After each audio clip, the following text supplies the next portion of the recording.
So we've seen some parallels to the original Power series, with Tariq beginning to be in a love triangle just like Ghost, his smart ways, Brayden being in the right hand man just like Tommy was for Ghost, and I'm talking whether Riley, Cooper Sax's niece, who's been set to spy on Tariq, will actually join them in the drug game, or whether she could be an undercover spy for Cooper Sax. Welcome back to MovieBot, and let's talk about Riley's role in Book 2.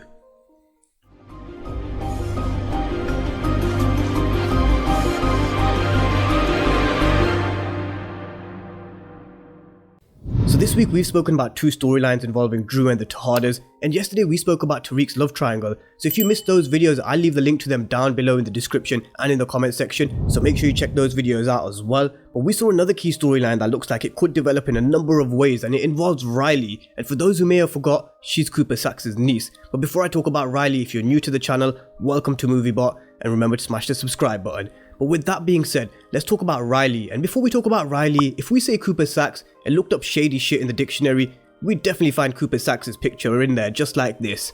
Because for those that remember from the last episode, Riley is Cooper Sax's niece, and she was brought in because she was caught by marijuana, and it doesn't seem like this is the first time that she's been brought into Sax's office. It seems like that he's had to get her off the hook on a number of times, but this time, the minute she walked in, we knew exactly what Sax was going to use her for. So a leopard never changes his spots, and for those who remember Sax's ways in the original Power series, he was an antagonist. He was extremely jealous of Angela Valdez, especially when she had Lobos arrested along with Tommy. Sax put a tracker on Tommy's car to track him, and even planted a recording device on a minor who was Elisa Marie, and then used that to blackmail Joe Proctor. So let's just say Sax isn't new to bending the law when he wants, and this is no different when he blackmails his own niece to follow, spy, get information, whatever you want to call it, from Tariq St. Patrick. Because he wants to know how in the hell Tariq is paying for someone like Davis McLean.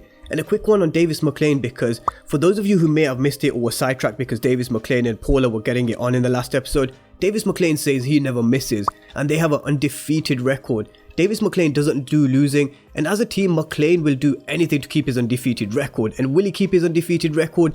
Hell yes. And another one while I'm talking about McLean, remember how he said he had to represent his brother? Well, if he's undefeated, then he won his brother's case as well. So who's his brother? So I just wanted to point that one out. If you have any thoughts on who Davis McLean's brother is, drop me a comment down below. But back to Riley. Sax is using her as a spy and wants her to get information on Tariq, and when she walks into the party, the first thing that comes out of her mouth was to Tariq, "You have a really dark energy."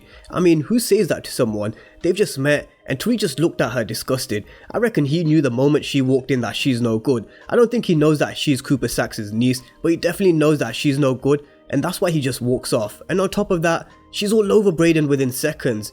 And that's because Brayden mentions that he's Tariq's roommate. Riley knows that she's not getting any information for Tariq, so she's gonna jump on the next closest thing, and that's Brayden. And she's got a bit of a loudmouth herself when she tells Scott, "Fuck you." And when she said this, it was reminiscent of a certain someone, and I'm gonna come to that certain someone in just a moment.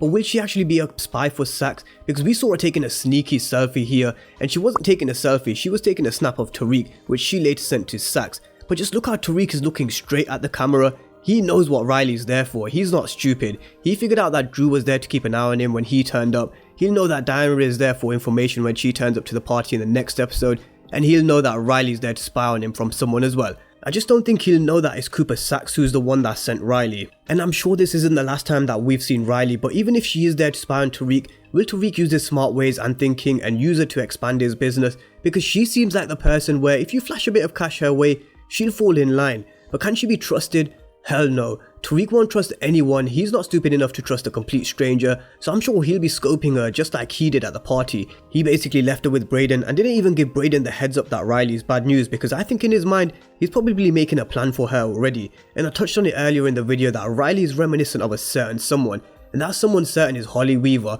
a red-headed Holly Weaver, but we have a pink-headed here instead, Riley Merchant. She's all over Brayden, who people like to think of as Tariq's version of Tommy, so could she be Brayden's Holly? Just like how I explained yesterday that Diana and Lauren is Tariq's Tasha and Angela Valdez, but as I said before, one thing's for sure, they cannot trust her. I trust Tariq to make the right call when it comes to Riley. Either he'll fling her ass or he'll flip the script on Sax and have her working for him instead of Sax, because sooner or later down the line, Tariq will need a team of his own. So let me know what your thoughts are on Riley Merchant. Will she be Sax's spy, or can Tariq flip the script on her and get her working for him instead of Sax? And if he does, can we trust her?